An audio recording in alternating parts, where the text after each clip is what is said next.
नमस्कार दोस्तों, आप सभी का हार्दिक स्वागत है इकोनॉमी की क्लास की सीरीज में। आज की जो क्लास है हम उस पर दुनिया के अन्य देशों के साथ किसी देश की अर्थव्यवस्था का जो अंतर संबंध होता है उसके आधार पर अर्थव्यवस्था कितने टाइप होते हैं वो बताएंगे। और उसके साथ ही साथ हम आज बताएंगे आपको कि अगर विकास को आधार बनाया जाए कि कौन सी अर्थव्यवस्था में कितना विकास हुआ है, तो विकास के आधार पर देखेंगे अर्थव्यवस्था के प्रकार। इसके पहले की क्लास में आपको हम बता चुके हैं सरकार की भूमिका के आधार पर इकोनॉमिक मॉडल कितने प्रकार के होते हैं। उसमें आप लोगों ने पढ़ा था 4 टाइप की इकोनॉमी, समाजवादी, पूंजीवादी, मिश्रित और साम्यवादी। आज के जो हमारा अर्थव्यवस्था को बांटने का जो आधार होगा वो एक होगा तो अंतर संबंधों के आधार पर अन्य देशों के साथ, और एक होगा विकास को आधार बनाते हुए बांटेंगे। ठीक है, तो चलिए सबसे पहले आपको बताते हैं कि दुनिया की किसी देश की अर्थव्यवस्था का दुनिया के अन्य देशों के साथ जो अर्थव्यवस्थाओं से अंतर संबंध जो रिलेशन है उसके आधार पर इकोनॉमी के 2 टाइप होते हैं। ठीक है, 2 टाइप होते हैं। तो आप यहाँ आधार बना लीजिए अंतर संबंध। अंतर संबंध के आधार पर, अंतर संबंधों के आधार पर अर्थव्यवस्था के प्रकार।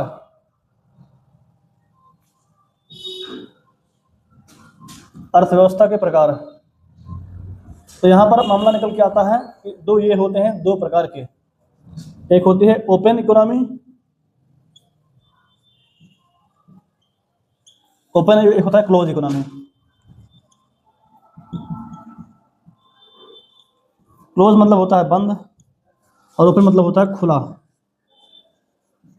खुली अर्थव्यवस्था। ठीक है, तो देखिए हम खुली अर्थव्यवस्था कौन से देश की अर्थव्यवस्था को बोलते हैं, इस पर आपको थोड़ी सी चीजों को समझना पड़ेगा। आपको सबसे पहले आपको समझना पड़ेगा आयात निर्यात क्या होता है। जैसे मान लीजिए एक देश ये है, ये इसका नाम है इंडिया, और एक देश ये है जिसका नाम है यूएस, अमेरिका। तो आयात निर्यात किसे कहते हैं? आयात निर्यात। आयात का मतलब होता है इंपोर्ट, इंपोर्ट और एक्सपोर्ट। इसका मतलब होगा जैसे इंडिया अगर अमेरिका से कुछ खरीदता है तो वो अमेरिका जो कर रहा है इसकी जो क्रिया हो जाएगी ये हो जाएगी निर्यात, लेकिन वो इंडिया के लिए क्या हुआ, वो इंडिया के लिए हो जाएगा आयात। अगर इंडिया में कोई सामान दूसरे देश से आ रहा है तो उसको बोलते हैं आयात, और अगर यहाँ अमेरिका से आ रहा है तो अमेरिका के लिए निर्यात है, और इंडिया में आ रहा तो आयात है। इंडिया से अगर अमेरिका जाए बिकने के लिए तो उसको बोलते हैं निर्यात। अगर इंडिया में कोई सामान बाहर से आ रहा है, विदेश से आ रहा है तो उसको बोलते हैं आयात, और अगर विदेश में हम बेच रहे हैं तो उसको बोलते हैं निर्यात। वही मामला अमेरिका के लिए भी हो जाएगा। अमेरिका कुछ बेच रहा है इंडिया को तो वो निर्यात है, और कुछ खरीद रहा है तो आयात है। तो अगर कोई दो देश हैं, मान लीजिए ये कोई देश है ए और कोई देश है बी, अगर इनके बीच, इन दोनों देशों की अर्थव्यवस्था के बीच ऐसे संबंध है कि जैसे इंडिया चाइना, अगर इंडिया कुछ सामान बेचता है चाइना को, चाइना कुछ बेचता है इंडिया को, तो इनके बीच आयात निर्यात दोनों क्रियाएं हो रही हैं। इसका मतलब होता है ओपन इकोनॉमी होती है। जिन 2 देशों के बीच आयात निर्यात होता रहे उनको बोलते हैं ओपन इकोनॉमी, खुली अर्थव्यवस्था कहते हैं। अब खुली अर्थव्यवस्था कौन कौन से देशों में होते हैं? देखिए देश में जो है हर प्रकार, जैसे देखिए गांव में कुछ घर ऐसे होते हैं जिनके घर में हर एक चीज है तो बहुत ज्यादा लेना देना नहीं करते हैं, दूसरे घर से लेना देना नहीं करते हैं। जिनके घर में थोड़ी सी अपर्याप्तता होती है, सारे संसाधन मौजूद नहीं होते हैं, तो वो दूसरे घरों से मांगते भी हैं और दूसरे घरों की सहायता भी मौका पड़ने पर करते हैं। तो जब देश में संसाधन पर्याप्त नहीं होते हैं, संसाधन पर्याप्त ना हो तो पूंजी और श्रम का आयात निर्यात किया जाए तब उसे खुली अर्थव्यवस्था कहते हैं। खुली अर्थव्यवस्था कहते हैं। अब यहाँ पर केवल वस्तुओं की ही आयात निर्यात नहीं होती है, श्रम का भी होता है, पूंजी का भी होता है। श्रम का आयात निर्यात मतलब ये होता है कि अमेरिका के लोग अगर इंडिया में काम करने आ रहे हैं तो आयात हुआ श्रम, और अगर इंडिया के लोग अमेरिका काम करने जा रहे हैं तो निर्यात हुआ, श्रम का निर्यात हुआ। तो अमेरिका में तो उतना भाई इंडस्ट्रियल डेवलपमेंट है नहीं, उतनी चीजें, औद्योगिकीकरण अमेरिका के बराबर इंडिया में नहीं है, इसलिए अमेरिका के लोग नहीं आते इंडिया में। लेकिन जिन देशों में इंडिया से कम इंडस्ट्रियल डेवलपमेंट होगा वहां के लोग यहाँ काम करने आते होंगे। अगर जैसे मान लीजिए कोई गरीब देश है, जैसे कि कोई और छोटा देश, तो अफ्रीकी देश ले सकते हो, कोई अफ्रीकी देश हो, छोटा सा, जैसे इथियोपिया, युगांडा, केन्या, ये सब देश हैं। यहाँ पे अगर उतना हब नहीं है, ये इंडस्ट्रियल डेवलपमेंट नहीं है वहाँ पर उतना, तो वहाँ रोजगार कम होंगे। इंडिया में रोजगार ज़्यादा है, तो रोजगार तलाश में वो इंडिया आएंगे।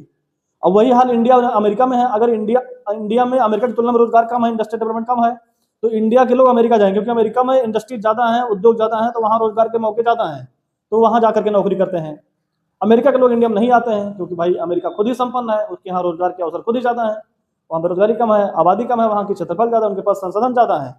तो जब किसी देश के पास पर्याप्त संसाधन नहीं मौजूद होते हैं, तो वो संसाधनों का अर्थात श्रम और पूंजी का आयात निर्यात करते हैं, लेन देन करते रहते हैं। इन दो अर्थव्यवस्थाओं के बीच के इस संबंध को बोलते हैं खुली अर्थव्यवस्था। मतलब अगर इंडिया अपना कुछ सामान बेचे दूसरे देशों को खरीदे, तो इंडिया की इकोनॉमी ओपन इकोनॉमी है, ठीक है। तो आप जान लीजिएगा दुनिया के लगभग सभी देश ये ओपन इकोनॉमी का ही सिस्टम उनके यहाँ है। लगभग दुनिया के सभी देशों में जो है यही व्यवस्था है कि लेन देन करते हैं। हाँ, ये हो सकता है कि किसी देश में लेन देन थोड़ा आयात निर्यात कम होता हो और किसी देश में आयात निर्यात ज़्यादा होता हो। कुछ लोग आयात निर्यात बहुत कम करना चाहते हैं, उनका मन नहीं होता, उनके यहाँ तरीका उनका नहीं होता है, वो रोक लगाते हैं, प्रतिबंध उनके देश में ज़्यादा होते हैं। और कुछ देश बड़े उदार होते हैं, लिबरल होते हैं, उनका लक्ष्य होता है वैश्वीकरण करने का, ग्लोबलाइजेशन का उनका लक्ष्य होता है, दुनिया के हर एक देश से हमारा नाता रिश्ता रहे, तो वहाँ आयात निर्यात ज़्यादा होता है। तो दुनिया का हर देश आयात निर्यात कर रहा है, हालांकि थोड़ा सा कम कोई कर रहा है, थोड़ा सा कोई ज़्यादा कर रहा है, ठीक है। तो जितने भी देश हैं दुनिया के सब किसके एग्जाम्पल हो जाएंगे, ओपन इकोनॉमी के। अब क्लोज इकोनॉमी क्या होता है? तो जब संसाधन पर्याप्त हों, जब यहाँ संसाधन पर्याप्त नहीं है तो लेन देन करना पड़ेगा। जब संसाधन पर्याप्त हों, संसाधन पर्याप्त हों तो आयात निर्यात ना किया जाए, ना किया जाए। तो इस व्यवस्था को बंद अर्थव्यवस्था कहते हैं, बंद अर्थव्यवस्था कहते हैं। मतलब आयात निर्यात जो है नहीं होगा। वो ना होने के पीछे सबसे बड़ा कारण कौन सा है? ना होने के पीछे कारण यह है कि अगर किसी देश के पास पर्याप्त संसाधन खुद ही मौजूद हैं, उसके देश में पर्याप्त कामगार मौजूद हैं, पर्याप्त उद्योग मौजूद हैं, पर्याप्त पूंजी है, हर एक चीज पर्याप्त मात्रा में है, वो अपना हर एक मतलब का सामान बना लेते हैं, तो दूसरे देशों से क्यों खरीदेंगे वो? बात समझ में आ रही ना? जब कोई देश पर्याप्त संसाधन रखता है, जैसे गांव में कुछ लोग होते हैं कहते हैं हमारे यहाँ सब कुछ है, तो हम क्या लेन देन करें किसी से? लेकिन फिर भी सब कुछ होने के बाद भी कई बार कुछ नहीं घटेगा, तो एक सुई की जैसे छोटा चीज ही कोई घट जाएगा तो वो मांगना ही पड़ता है। तो कुछ हमेशा किसी देश में ऐसी व्यवस्था नहीं बन पाती है कि पूरे के पूरे संसाधन उसके पास मौजूद ही उसके पास हों। कुछ ना कुछ हमेशा कमी लगी रहती है, इधर उधर की कुछ समस्याएं आती रहती हैं। इसलिए दुनिया का कोई देश क्लोज इकोनॉमी है ही नहीं, किसी देश की इकोनॉमी क्लोज नहीं है। हाँ, ये है कि बहुत सारे ऐसे देश हैं जो आयात निर्यात बहुत कम मात्रा में करते हैं, जैसे कि आपका उत्तर कोरिया, ठीक है। उत्तर कोरिया जैसे जो देश हैं ये आयात निर्यात बहुत नाम मात्र का करते हैं, बस कुछ ही देशों के साथ करते हैं। इनका ज़्यादा अच्छा संबंध दुनिया के सभी देशों से नहीं है और अर्थव्यवस्था के मामले में, लेकिन फिर भी करते हैं ये, ठीक है। तो क्योंकि संसाधन इतना ज़्यादा पर्याप्त किसी देश में नहीं है कि लेन देन न करना पड़े। तो दुनिया के सभी किसी भी देश में, लिख लीजिएगा, किसी भी देश की अर्थव्यवस्था बंद नहीं है, किसी भी देश की अर्थव्यवस्था बंद नहीं है, क्योंकि इतना पर्याप्त संसाधन ही किसी देश में नहीं है, ठीक है। आप इस पॉइंट को नोट करिएगा, इस पॉइंट को नोट करके लिख लीजिए कि दुनिया में किसी भी देश की अर्थव्यवस्था में इतने पर्याप्त संसाधन मौजूद नहीं है कि वहां पर बंद अर्थव्यवस्था पाई जाए। हालांकि कुछ अर्थव्यवस्थाएं तुलनात्मक रूप से आयात निर्यात को बढ़ावा नहीं देती हैं और वो कम आयात निर्यात करते हैं, जैसे कि उत्तर कोरिया, ठीक है। और आप एक नोट और लिख लीजिएगा कि दुनिया के सभी देशों में लगभग खुली अर्थव्यवस्था पाई जाती है और संसाधनों का लेन देन करते हैं, आयात निर्यात करते हैं, ठीक है। अब थोड़ी समझ लीजिए, इकोनॉमी जो इंडिया की इकोनॉमी है वो प्राचीन काल से बहुत पुराने समय से ही वो खुली अर्थव्यवस्था रही है, लेकिन पहले की अवधारणा, पहले का तरीका अलग होता था। अभी ज़्यादा हम लोग आयात निर्यात पर ज़्यादा बल दे रहे हैं। मतलब आप एक पॉइंट इसको नोट कर सकते हैं, 1991 में LPG पॉलिसी लाया गया, भारत सरकार के द्वारा LPG पॉलिसी लाया गया। और LPG पॉलिसी का मतलब होता है, L का मतलब होता है लिबरलाइजेशन, मतलब लिबरल से बना हुआ लिबरलाइजेशन मतलब उदारीकरण, P से बना हुआ है प्राइवेटाइजेशन मतलब निजीकरण, और G से मतलब होता है ग्लोबलाइजेशन मतलब वैश्वीकरण। तो इसमें तीन चीजें निहित हैं, उदारीकरण और निजीकरण और वैश्वीकरण। इस पॉलिसी के आने के बाद भारत का जो रुख हुआ है, भारत की अर्थव्यवस्था का जो रुख हुआ है वो ज़्यादा उदार हो गया है, ज़्यादा उदार। वो भारत जो है अब वैश्वीकरण की तरफ जो है अग्रसर है। इस पॉइंट को आप नोट करिएगा, भारत अब वैश्वीकरण की तरफ अग्रसर है। क्यों? क्योंकि देखिए पुराने समय में अंग्रेजों के द्वारा भारत में करीब 350 वर्ष शासन किया गया। 1608 में अंग्रेज आए इंडिया, और 1608 में आने के बाद वो 1947 तक शासन किए भारत में, तो लगभग 350 वर्षों तक शासन किए। तो वो भी व्यापार करने आए थे, तो यहाँ पर कब्जा जमा लिए और शासन करने लगे। तो ये बात जो है इनकी इसी बात के कारण, विदेशियों के इसी रवैये के कारण भारत की आज़ादी के बाद बहुत दिनों तक दूसरे देशों की कंपनियों को सरकारों ने मोटिवेट नहीं किया कि आप आइए हमारे इंडिया में कुछ काम कीजिए, क्योंकि दूसरे देशों की कंपनियां आएंगी व्यापार करने, लेकिन सेंध लगा के बैठी रहेंगी और यहाँ पर धीरे धीरे शासन में हस्तक्षेप करने का जो है उनका, बहरहाल अब नहीं संभव है। पहले का तरीका थोड़ा सा अलग था, अब का तरीका अलग है। आपकी स्थिति इंडिया की अलग है, पहले की स्थिति इंडिया की अलग थी। अभी सब कुछ मामला एकदम पूरा का पूरा चेंज हो चुका है। ठीक है, अब हमारे यहाँ मजबूत सरकार है, हमारे यहाँ एक संविधान है, सुदृढ़ व्यवस्था है, कानून व्यवस्था मजबूत है, हम लोग शक्तिशाली हो चुके हैं पहले की तुलना में। तो अब कुछ नहीं हो सकता है। लेकिन सरकार आज़ादी के बाद भी बहुत ज़्यादा विदेशियों को व्यापार करने के मामले में छूट नहीं दे रही थी, यही सोच करके कि अंग्रेज भी ऐसे व्यापार करने आए थे और इंडिया में हक जमा करके 350 वर्ष तक शासन किए, और पता नहीं कितने लोग जो है अपनी जान दे दिए, तब जाकर के कहीं पर उनको जो है आज़ादी मिली। ठीक है, तो इसी वजह से जो है भारत में सरकारों के द्वारा दूसरे देशों की कंपनियों को मोटिवेट नहीं किया जाता था।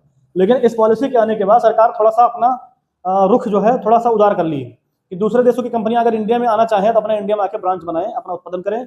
इससे क्या होगा? इससे भारत की जनता को रोजगार मिलेगा, और रोजगार मिलेगा साथ साथ एक पूंजी बनेगी, जिससे सरकार को लाभ प्राप्त होगा और जनता को भी लाभ प्राप्त होगा। अब आपको थोड़ा सा समझा दें, यहाँ पर इस चीज को आप नोट कर लीजिएगा, आपको नोट करना रहेगा। एलपीजी पॉलिसी के आने के बाद, आप इस चीज को नोट कर लीजिएगा, एलपीजी पॉलिसी आने के बाद भारत का रुख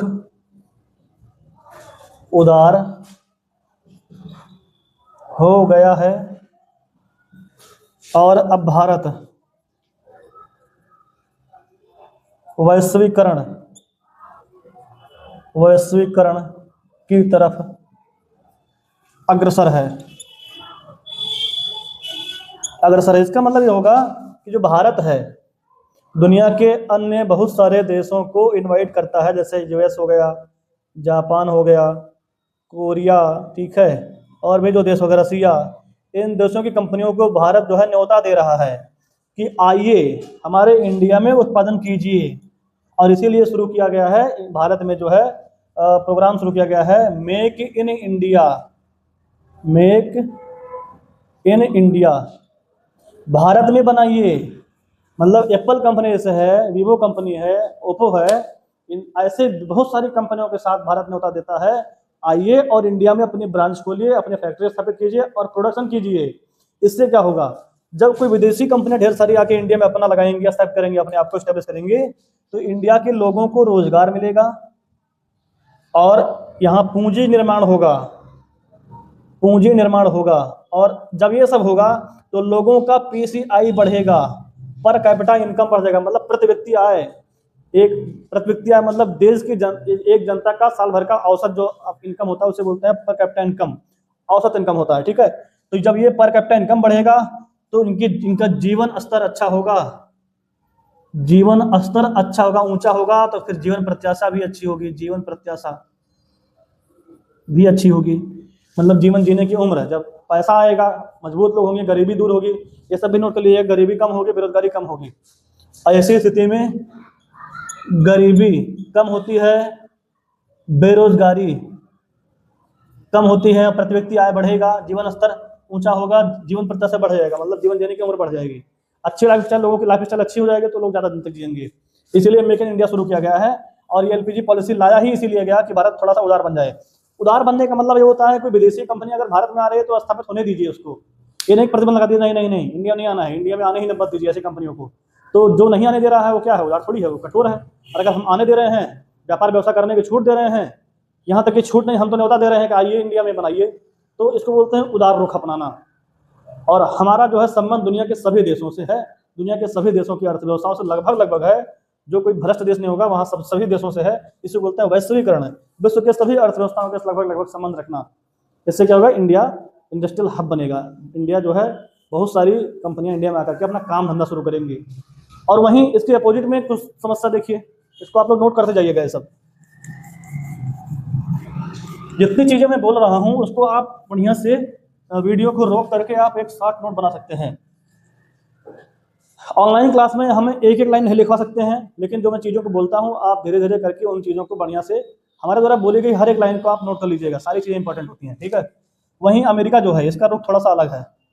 अमेरिका जो है बंद अर्थव्यवस्था की तरफ अग्रसर है, बंद अर्थव्यवस्था की ओर अग्रसर है। कैसे? जैसे चाइना से अमेरिका में जो है, अमेरिका अगर है तो चाइना, इंडिया, यहाँ से जो सामान जाता था इनके पास, जो आयात होता था, ये ऐसी चीज़ों पर जो है टैक्स ही बढ़ा दिए हैं, टैक्स बढ़ा दिए हैं। जब इंडिया से कोई सामान अगर अमेरिका जा रहा है, चाइना से कोई सामान अगर अमेरिका जा रहा है, उस पर टैक्स अमेरिका बढ़ा रहा है, तो बढ़ाने का मतलब यह होता है कि इंडिया से गई हुई वस्तु अमेरिका में महंगे में बिके। जब टैक्स बढ़ जाएगा महंगी हो जाएगी, और उसका पर्पज यह है कि इंडिया के सामान पर प्रतिबंध लगाना इनडायरेक्टली।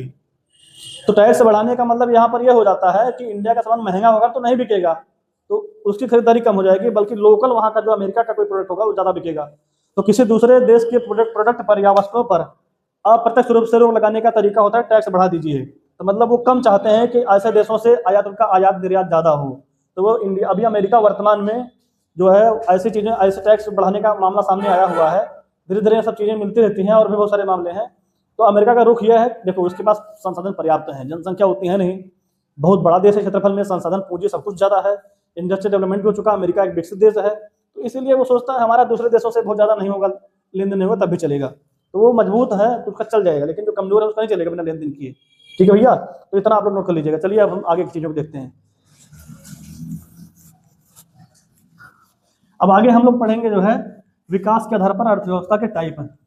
ये सारी चीज़ें बहुत इंपॉर्टेंट हैं। आप किसी भी एग्जाम की तैयारी कर रहे हैं, उसके लिए आप लेखपाल की तैयारी कर रहे हैं, वीडियो की तैयारी कर रहे हैं, यूपीएसआई की, तो आप उसको तैयार कर सकते हैं। अब हम देखेंगे, इसके आगे देखेंगे विकास के आधार पर अर्थव्यवस्था के प्रकार। विकास के आधार पर अर्थव्यवस्था के प्रकार। इस आधार पर होता है, अर्थव्यवस्था के 3 टाइप होते हैं। एक होती है अल्प विकसित, एक होती है विकासशील, एक होती है विकसित। तो यहाँ पर इसको समझने से पहले आपको 2-3 बातें और समझनी है। जैसे देखिए, आपको समझना पड़ेगा अर्थव्यवस्था के जो प्रमुख क्षेत्र होते हैं वो 3 क्षेत्र होते हैं। हालांकि 5 क्षेत्र पढ़ाए जाते हैं, लेकिन अर्थव्यवस्था के मुख्य रूप से 3 ही क्षेत्र पढ़ा जाता है। एक प्राथमिक को हम कृषि क्षेत्र भी बोलते हैं, एक होता है द्वितीयक को उद्योग क्षेत्र भी बोलते हैं, और तीसरा होता है तृतीयक, जिसे सेवा क्षेत्र भी कहते हैं। प्राथमिक क्षेत्र में वो सारी चीज़ें आ जाती हैं जो एग्रीकल्चर से रिलेटेड है, जिसमें हम कोई नई चीज़ नहीं बनाते हैं। ऐसी कोई चीज़ जिसके निर्माण में इंडस्ट्री का सहारा न लिया जाए, जिसके निर्माण में हम किसी बहुत बड़े उद्योग का सहारा न लें, वो सारी चीज़ें आ जाती है प्राथमिक में। जैसे कि पूरी कृषि आ जाएगा प्राथमिक क्षेत्र में। जैसे कि मत्स्य पालन आ जाएगा, ठीक है। और आपका और भी खनन आ जाएगा, उत्खनन,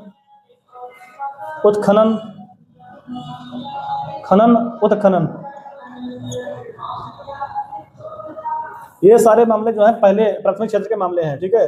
द्वितीयक होता है उद्योग। यहाँ पर इंडस्ट्रीज होती हैं, जैसे जूता बनाने की कंपनी, कपड़ा बनाने की कंपनी, लाइट बनाने की कंपनी, बिजली बनाने की कंपनी, हर एक चीज कोई सामान बनाने का जो कंपनी होता है वो द्वितीय क्षेत्र होता है। और जो जितने भी नौकरी करने लोग होते हैं, नौकरी सेवा वाले होते हैं, सर्विस वाले, सेवा क्षेत्र है। तो थोड़ी सी बात को समझिएगा, जब किसी देश के पास संसाधन कम होते हैं, टेक्निकल एडवांसमेंट वहाँ नहीं होता है, वहाँ टेक्नोलॉजी का अभाव होता है, पूंजी का अभाव कम होता है, तो बस उसके देश का जो इनकम है इसी पे डिपेंड होता है। जैसे पुराने जमाने में भारत का था, ठीक है। इतना समझ में आ गया कि प्राथमिक क्षेत्र में कृषि संबंधित मामले होते हैं, द्वितीय क्षेत्र में कंपनी होता है, उद्योग होता है, तृतीय जो क्षेत्र होता है वो सेवा होता है। देखिए, जब भारत आज़ाद हुआ तो भारत बहुत गरीब हुआ करता था, हालांकि बहुत पहले बहुत बहुत अच्छी कंडीशन थी इंडिया की, लेकिन आक्रांताओं ने लूटा, अंग्रेजों ने लूटा, इसको खोखला कर दिया। तो आज़ादी के बाद इंडिया की कंडीशन जो है आर्थिक रूप से बहुत कमज़ोर थी। तो इंडिया के पास जो है ना तो उद्योग थे आज़ादी के बाद और ना ही सर्विस। सर्विस तब होगा जब उद्योग होंगे, जब उद्योग हो और साथ साथ पूंजी हो, तो नए नए लोग नए नए अपना स्टार्टअप करेंगे। ठीक है, तो ये भी नहीं था, सेवा भी नहीं थी और उद्योग भी नहीं था। हम लोग का इनकम, इंडिया का इनकम पूरी तरीके से डिपेंड था प्राथमिक क्षेत्र पर। जैसे किसी गांव में किसी घर में इनकम का केवल स्रोत खेती हो, उनके यहाँ कोई नौकरी करने वाला है ना उनके यहाँ कोई बिजनेस करने वाला है, तो खेती में इनपुट ज़्यादा लगता है, आउटपुट कम निकलता है, मतलब लागत ज़्यादा लगता है, फायदा कम होता है खेती में। 10 रुपये आप लगाओगे तो 12 रुपये निकलेगा, बस 2 रुपये फायदा मिलेगा, कई बार वो भी डूब जाता है, कई बार थोड़ा सा ज़्यादा भी कमा सकते हैं आप। ठीक है, लेकिन मैक्सिमम चांस होता है खेती में इनपुट ज़्यादा होता है, आउटपुट कम, मतलब लागत ज़्यादा और लाभ कम।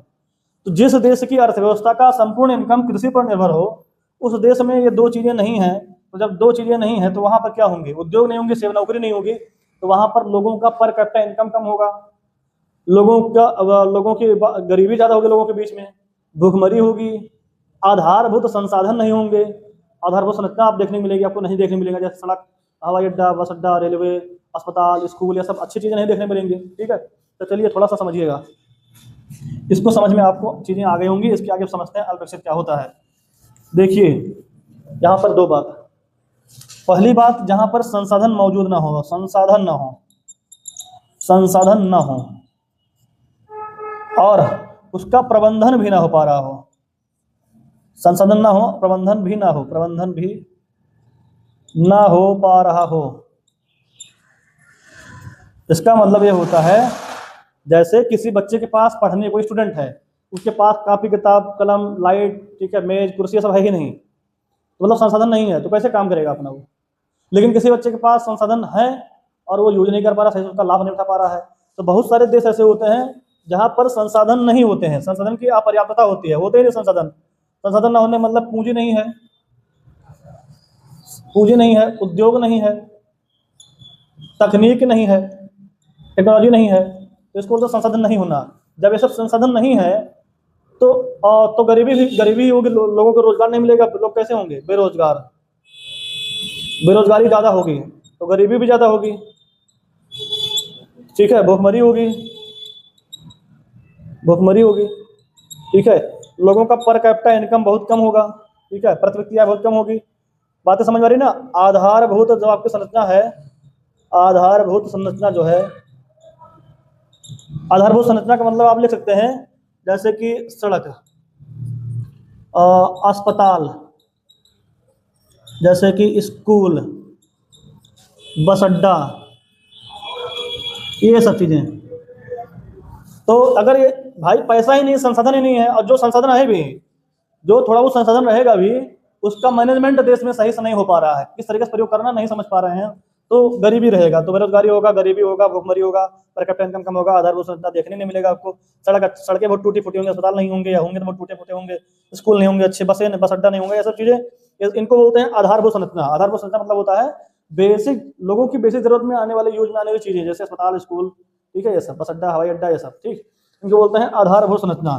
तो ये उन देशों में होता है अविकसित अर्थव्यवस्था। ऐसे देशों की अर्थव्यवस्था को बोलते हैं जहाँ पर संसाधन मौजूद नहीं होते हैं, और जो थोड़े बहुत मौजूद भी होते हैं उनका मैनेजमेंट सही से नहीं कर पाती है, सरकार सही से नहीं कर पाती है, तो ऐसे देश की अर्थव्यवस्था बोलते हैं आधारभूत अविकसित अर्थव्यवस्था बोलते हैं। एक मिनट, थोड़ा सा इनका डाल लें इसमें।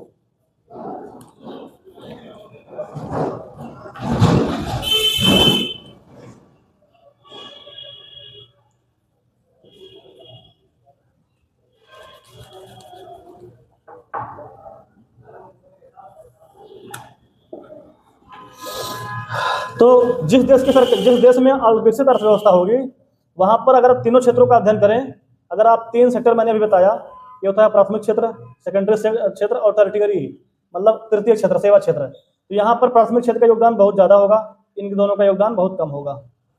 मतलब यहाँ पर कुल मिला खेती से ज़्यादा मामला, खेती से ही इनका जीवन यापन चलेगा ज़्यादातर, और इनके यहाँ उद्योग, सेकेंडरी सेक्टर मतलब औद्योगिक क्षेत्र नहीं होगा, और जो है तीसरा क्षेत्र सेवा क्षेत्र भी यहाँ योगदान बहुत कम होगा। मतलब इनका जो पूरा इनकम होगा, जो इनके देश की अर्थव्यवस्था जीडीपी होगी, जीडीपी में जो सबसे ज़्यादा योगदान प्राथमिक क्षेत्र का ही होगा, सेकेंडरी क्षेत्र का और ये टर्शियरी क्षेत्र का योगदान बहुत कम होगा। और ये दर्शाता है कि प्राथमिक क्षेत्र का योगदान ज़्यादा होना उद्योग और सेवा क्षेत्र का योगदान कम होना दर्शाता है तो वहाँ की अर्थव्यवस्था अल्प विकसित है, मतलब उद्योग तकनीकी ये सब नहीं है, पूंजी नहीं वहाँ पर, ठीक है। इससे ये सब समस्याएं उत्पन्न होती हैं, ठीक। चलिए आगे अब समझते हैं इसको।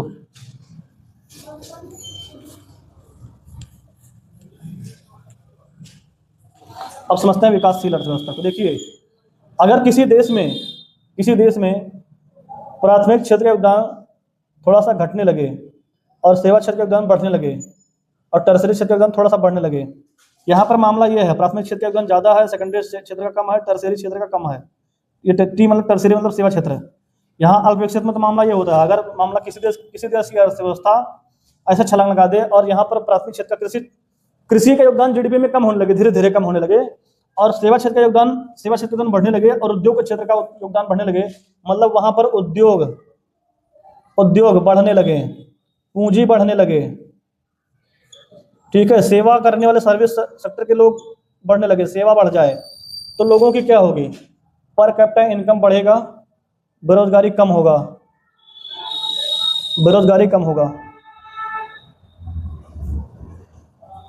गरीबी कम होगा, ये सब डाउन होगा भैया, ठीक है। और ये सब डाउन होगा तो आधारभूत संरचना जो है आपको देखने को मिलेगा, मतलब स्कूल, लेकिन अपेक्षाकृत आप कह सकते हैं विकसित की तुलना में अच्छा नहीं रहता, ठीक है, या कम अच्छा, विकसित की तुलना में कम अच्छा रहता है। तो यहाँ तो आधारभूत संसाधन जो होंगे आपके, आधारभूत संसाधन वो होते ही नहीं है या बहुत अल्प मात्रा में होते हैं, यहाँ पर होते हैं, लेकिन विकसित की तुलना में थोड़े से अच्छे कम होते हैं। पीसीआई यहाँ तो पर कैपिटा का बहुत कम होता है, यहाँ मीडियम में होता है, लेकिन विकसित तुलना में कम होता है। बेरोजगारी यहाँ इनकी तुलना में बहुत कम होती है, लेकिन विकसित से तो कम ज़्यादा होती है। विकसित में तो बेरोजगारी जैसा ना के बराबर रहता है, यहाँ होता है। गरीबी विकसित में ना के बराबर यहाँ होता है गरीबी, लेकिन अल्प विकसित से काफ़ी अच्छी कंडीशन यहाँ होती है, गरीबी यहाँ कम होती है। तो उद्योग बढ़ने से और नौकरी वाले लोगों की संख्या बढ़ने से ये सब जो है सुधर सकता है। तो भारत अभी जो है, इंडिया, पहले भारत अल्पविकसित अर्थव्यवस्था में आता था, अभी इंडिया जो है विकासशील में हो गया है। मतलब भारत में अब प्राथमिक क्षेत्र जीडीपी में प्राथमिक क्षेत्र का योगदान जो है घट रहा है और सेकेंडरी सेक्टर और टर्सरी सेक्टर का योगदान धीरे धीरे बढ़ रहा है। तो हम लोग विकासशील के स्तर पर हम लोग मौजूद है, हमारी अर्थव्यवस्था विकासशील के स्तर पर है, जहाँ पर उद्योग बढ़ रहे हैं और पूंजी बढ़ रही है, सेवा बढ़ रहा है, तो पर कैपिटा इनकम, बेरोजगारी कम हो रहा है, गरीबी कम हो रहा है, ये सब बढ़ रहा है, ठीक है। और जब पर कैपिटा इनकम बढ़ जाता है तो आधारभूत संरचना भी बढ़ जाएगा, बढ़िया हो जाएगा और आपका जीवन स्तर भी सुधर जाएगा, ठीक है भैया। और यहाँ बात करें अगर हम इंडस्ट्रियल डेवलपमेंट के, तो यहाँ या तो शुरू ही नहीं हुआ होता है, यहाँ तो उद्योग लगना या तो शुरू नहीं हुए होते हैं, या तो शुरू होते हैं तो बहुत कम मात्रा में उद्योग लगे होते हैं। और यहाँ मीडियम स्तर में होते हैं, मध्यवर्ती स्तर में होते हैं, एकदम कम भी नहीं है, बहुत ज़्यादा भी नहीं है, विकसित की तरह के उद्योग हो जाए, तो यहाँ मध्यवर्ती स्तर में होता है। विकसित का मतलब ये होता है ऐसी अर्थव्यवस्था जहाँ पर प्राथमिक क्षेत्र का योगदान बहुत कम हो, सेकेंडरी क्षेत्र का योगदान जब बहुत ज़्यादा हो, मतलब नौकरी करने वाले सेवा क्षेत्र के लोग की योगदान जीडीपी में ज़्यादा हो, ज़्यादा रुपया कमा के जीडीपी में जो अंश हो, जीडीपी में अधिकतम पैसा सर्विस करने वाले लोगों से और उद्योग के सेक्टर से आ जाए, ज़्यादा पैसा उद्योग से आ जाए जीडीपी में, ज़्यादा पैसा नौकरी करने वाले लोगों से आ जाए, खेती का पैसा आए लेकिन उसका रेशियो कम हो, ठीक है। तो ऐसे देश की अर्थव्यवस्था को बोलते हैं विकसित अर्थव्यवस्था बोलते हैं। यहाँ पर उद्योग ज़्यादा होते हैं, उद्योग मतलब इंडस्ट्री ज़्यादा होगी, उद्योग ज़्यादा होंगे, मतलब कोई चप्पल बनाने वाली कंपनी, जूता बनाने वाली कंपनी या कोई और चीज़ बनाने वाली कंपनी, उद्योग ज़्यादा होंगे तो रोजगार ज़्यादा होगा, तो पर कैपिटा इनकम ज़्यादा होगा, तो ये सब ज़्यादा होगा अगर, तो गरीबी कम होगी, भूखमरी कम होगी, और अगर ये सब गरीबी भूखमरी कम होगी तो जीवन स्तर अच्छा होगा, जीवन स्तर में सुधार आएगा। तो यहाँ के लोगों का जीवन स्तर बड़ा अच्छा होता है। जैसे अब अमेरिका जो है, यूएस, ये विकसित अर्थव्यवस्था का उदाहरण है। वहाँ पर उद्योग और सेवा क्षेत्र के लोगों का योगदान जीडीपी में बहुत ज़्यादा है, प्राथमिक क्षेत्र का योगदान कम है, उद्योग वहाँ ज़्यादा है। और दूसरी चीज़ और समझिएगा, विकसित अर्थव्यवस्था हम उसे कहते हैं जहाँ पर उद्योग के साथ साथ टेक्निकल एडवांसमेंट भी होता है। यहाँ पर टेक्निकल एडवांसमेंट मतलब प्रौद्योगिकी उत्कृष्टता बोलते हैं, इसको बोलते हैं प्रौद्योगिकी उत्कृष्टता। अगर उद्योग के साथ साथ टेक्नोलॉजी भी बढ़िया से आ जाए, तो टेक्नोलॉजी के विकसित होने से, नवीन टेक्नोलॉजी, बढ़िया आधुनिक तकनीकी के आने से ये सब चीज़ें अच्छी हो जाती हैं। तो यहाँ पर उद्योग पनपे ही नहीं होते हैं, लगे ही नहीं होते हैं, या तो लगे भी होते हैं तो बहुत नाम मात्र के उद्योग होते हैं। यहाँ पर उद्योग होते हैं पर्याप्त मात्रा में, लेकिन विकसित की तुलना में उद्योग कम होते हैं। और विकसित में तो उद्योग बहुत ज़्यादा होते हैं, और उद्योग ज़्यादा होने के साथ साथ यहाँ टेक्निकल एडवांसमेंट भी होता है, तकनीकी का भी यहाँ पर कोई अभाव नहीं होता, पर्याप्त मात्रा में तकनीकी पाया जाता है, टेक्नोलॉजी, और जिससे उद्योग और रोजगार सारी चीज़ें अच्छी होती हैं, गरीबी वगैरह घट जाती है। तो इंडिया की इकोनॉमी विकासशील में है, हम लोग बढ़ रहे हैं, धीरे धीरे बढ़ रहे हैं। और अमेरिका की इकोनॉमी विकसित है, वो डेवलप्ड है, वो विकास कर चुके हैं, वो पहले से जितने भी चीज़ें होती हैं। और यहाँ आधारभूत जो संरचना होती है, स्कूल, बस, हवाई अड्डे, सड़कें, यहाँ तो बहुत अपने आदर्श अवस्था में होते हैं, बहुत अच्छे होते हैं। तो उसके पीछे रीजन यही, पूंजी वहाँ ज़्यादा है। जब पूंजी ज़्यादा होने का कारण ये होता है उद्योग रोजगार, और जो उद्योग रोजगार होने का कारण होता है संसाधन की पर्याप्तता, जनसंख्या की कमी, ये सब चीज़ें। ठीक है, भारत में जो इतना ज़्यादा आपको देखने को मिल रहा है कि भारत में एक थोड़ा सा क्रम बिगड़ता है, आपको ये क्रम जो है देखने को मिलेगा भारत के मामले में। अगर हम इंडिया की बात करें तो प्राथमिक क्षेत्र का योगदान अभी जीडीपी में घटा हुआ है, सेकेंडरी का थोड़ा सा जितना और होना चाहिए था उतना ज़्यादा नहीं है, ज़्यादा है प्राथमिक क्षेत्र में, लेकिन जितना होना चाहिए उतना नहीं है। सबसे ज़्यादा योगदान जो है यहाँ पर टर्शियरी सेक्टर का है, सबसे ज़्यादा सेवा क्षेत्र का, नौकरी वाले ज़्यादा इंडिया में। अब देखिए, एक यहाँ पर विचारधारा इंडिया में पनपती है, इंडिया के लोगों की विचारधारा ये होती है कि नौकरी किया जाए, रिस्क से जो है थोड़ा सा दूर रहा जाए। बिजनेस करने का मतलब रिस्क लेना, तो बिजनेस वही करता है जिसके अंदर उद्यमशीलता होती है, एंटरप्रेन्योरशिप होता है, जो थोड़ा सा रिस्की आदमी होता है, रिस्क लेने की जो है जिसके अंदर कला होती है। और इंडिया में कल्चर ये थोड़ा कम है। उसके पीछे कारण भी है कि हमारे पास पर्याप्त पूंजी नहीं होती, पूंजी का अभाव होता है। अगर किसी को बिजनेस शुरू करने का मन कर रहा है तो 10 लाख 20 लाख रुपए ही नहीं है कि बिजनेस अपना कोई स्टार्टअप करें। ठीक है, ये बात समझ में आ रही होगी आप लोग को। दूसरी चीज़ें, थोड़ा सा कल्चर में भी ये बात का कम होना कि बिजनेस किया जाए, नौकरी करने वाली बात लोगों के मन में ज़्यादा जल्दी से बैठती है। भारत में आबादी भी ज़्यादा है, पूंजी कम है, और कल्चर भी गड़बड़ है थोड़ा सा। हम लोगों के यहाँ रिस्क नहीं लेना चाहते हैं, जबकि अमेरिका जैसे देशों में लोग नौकरी कम पसंद करते हैं, अपना स्टार्टअप ज़्यादा पसंद करते हैं। लेकिन उनके पास रीजन भी है, उनकी जनसंख्या कम है, अमेरिकियों की जनसंख्या कम है, उनके पास संसाधन ज़्यादा है, उनका हर आदमी लगभग पहले से ही पैसा वाला होता है, जिसके पास पहले से पूंजी है उसको स्टार्टअप करने में समस्या नहीं होती। लेकिन हमारे पास पूंजी नहीं है, स्टार्टअप करने में समस्या होगी। बात समझ में आ रही है ना? ठीक है, तो इस तरीके की चीज़ें होती हैं। तो भारत में सेवा क्षेत्र के लोगों का योगदान ज़्यादा है, सबसे ज़्यादा है जीडीपी में। उद्योग क्षेत्र का योगदान प्राथमिक क्षेत्र की तुलना में ज़्यादा है, लेकिन जितना होना चाहिए था उतना नहीं है। इसके पीछे रीजन यही सब है। तो पूंजी का अभाव, लोगों की विचारधारा, हमारे अंदर उद्यम करने की जो है, रिस्क लेने का गुण हमारे अंदर कम होता है, इसलिए हम लोग नौकरी ज़्यादा पसंद करते हैं। ठीक है, चलिए, तो आज की क्लास में इतना ही। धन्यवाद।